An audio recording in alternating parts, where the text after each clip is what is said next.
Madunyiswe uJesu Kristo. Thandwa zami, ngifisa sithi ukubuka kancane indaba kaSamuel wesibili sahluko seshumi nesishaka lombili.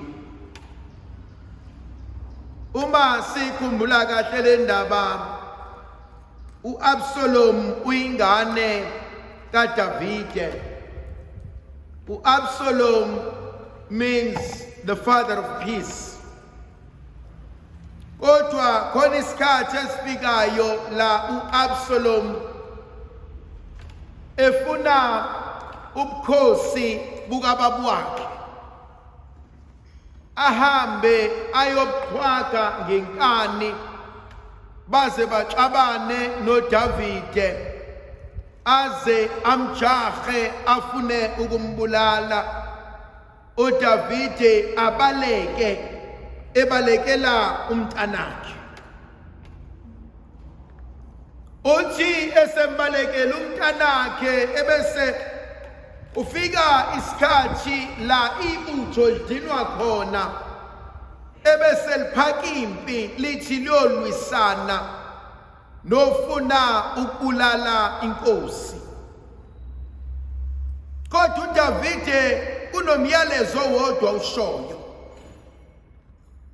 uthi ningababulala bonke kodwa ningibuyisele umntanami ephila. Yake kubukanisa ingane nabantu kodwa wangayiyeka ukuyithanda. Wakwahlala nengane entshontshelana nonke endlini izondwe yingane zakwabo, kodwa wena njengonini uphinde uyivikele. Athi hambani nempini nenze konke nikufunayo kodwa nibuye naye ephila.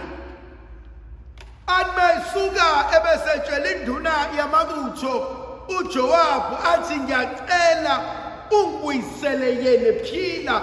Ebese kuvuka kumina ukuba kwathi ngelinye ilanga uDavide eqeda ukulala nonkosikazi kaUriya wabhala incwadi wathi uJowabu uzuqinisekise ukuthi uUriya uyafa. Sayindoda eyodwa le uke wabhala incwadi wathi noma ngathiwa kwenzakalani, akwathi la impi siqinisa khona nimshiye khona uUriya, bathi babegadla bese niyahlehla ningabuyi naye ephila. Kodwa namhlanje ngoba umkhonto sewubheke ekhaya uthi nibuye naye ephila. Yamazi umuntu who's so critical of someone else's failures and mistakes, makuziwa kuyena abe nama excuses, a rationalize, this is why izinto engalunganga kumina. But makuziwa komunye umuntu uyagenca. Liyaphuma ibutho liyolwa, ebese uAbsalom uhamba ugibele imyuzi imbongolo ehlangene nehashi yasinikeza umyuzi. Kodwa into engiyithandayo kuAbsalom, akahambi ngehashi, akahambi ngembongolo, uhamba ngento ephakathi nendawo. Okwesibili engikuthanda kuyena uthi bese hamba ngalento ebese gaxela ehlahleni, angathinti phansi angathinti phezulu. Zukuthula izinto. He does not belong to the heavens because they will kick him out. He does not belong to the ground because vele abamfuni. Akakwazi ukugibela ihashi ngoba vele linamandla, akakwazi ukugibela imbongolo ngoba vele is strong, akazazi yini. Wakwafika esigabeni sempilo where you realize you've lost yourself.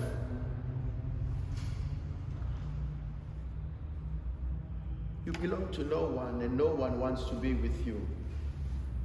Now uqobo lwakho uyazibalekela. khona ezinye izinto ezenzayo ebusheni bethu uNkulunkulu asishaye ngazo ngabantwana bethu.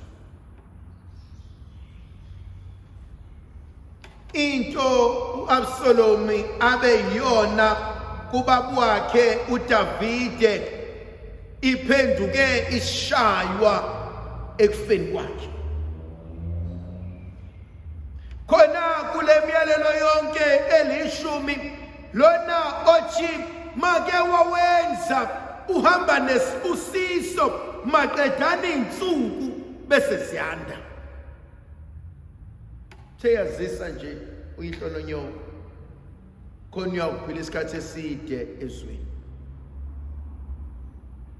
Qala lika Davide uthe esebona uSawuli esemgedeni bonke bathi akambulale, wathi uDavide makube kude nami uphamisela umgcotshwa kaNkulunkulu isandla, kodwa ingane yakhe ifunile ukumbulala.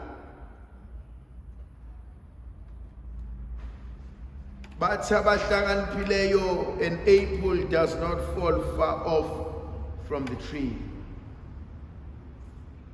Kodwa konakalaphi la?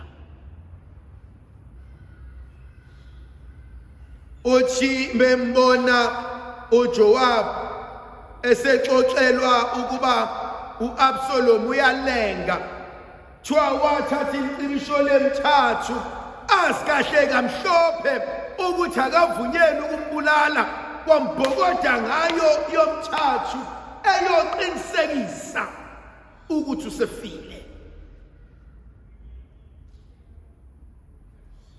Ungana ambulala? Kungenzekani ukuba uJoab wayiphendula igazi lika-Uriya othi mubhala ngaye encwadini kaGenesis isahluko sesine athi uNkulunkulu Kayini athi igazi lomfowenu liyakhala emhlabathini. Khona ezinye izinto ezenza kumnandi, ezenza sithanda, ezenza singcono, kodwa usungakhohlwa ukuthi igazi lomuntu liyohlala lihlale bese liyakhala. Kwakumnandi uDavide ethumela incwadi kuUriya, kwakubuhlungu kuUriya ukubulala insizwa abe naye empini, kodwa wathi ngelinye ilanga igazi lakho ngiyoliphendula. Ngiyamsaba umuntu ohlupha ingane encane, ngoba le ngane encane engiyihluphayo ngelinye ilanga iyawukhula ibe ndala. Inkosi uShaka yaxoshwa kwaZulu, ithi mixoshwa kwaZulu ihlangane nenkosi yakaMthethwa endleleni, kanjalo uNyambose bamfica ukuthi usenkingeni, ebese inkosi uShaka ibasiza einkingeni zabo, kodwa kuthe uShaka esexoshiwe kwaZulu sebembhokode ngomkhonto, walala phansi endleleni, kwahlangana namantombazana ambone echithwe umfula, abehamba obiza insizwa zakaMthethwa, zathi mazimthatha uShaka zamfaka ngaphakathi kwayobikwa esigodlweni, kwathiwa kunensizwe esiyitholile. Mabeyibona bayise enkosini, yathi inkosi ngiyamazi, uke waba muhle empilweni yami. Wakhula uShaka, wanamandla, wasuka uShaka nebutho bayongena kwaZulu babuthatha ukhosi. Ungaba namandla kwamanje, but for how long?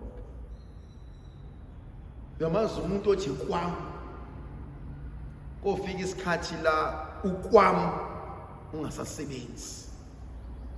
Kofika isikhathi la ingane sezindlalela phansi, kofika isikhathi la ingane seyishintsha umbhede, uthi usakhuluma bese zithi ingane anibuke lo mlomo owukhuluma kangaka zenzele. Wakwahlala nezingane zathi I can't wait to finish matric and leave. Mntanami uzohamba uyephi? Athi akunendaba noma ngayaphi, so long ngingasahlali la ekhaya.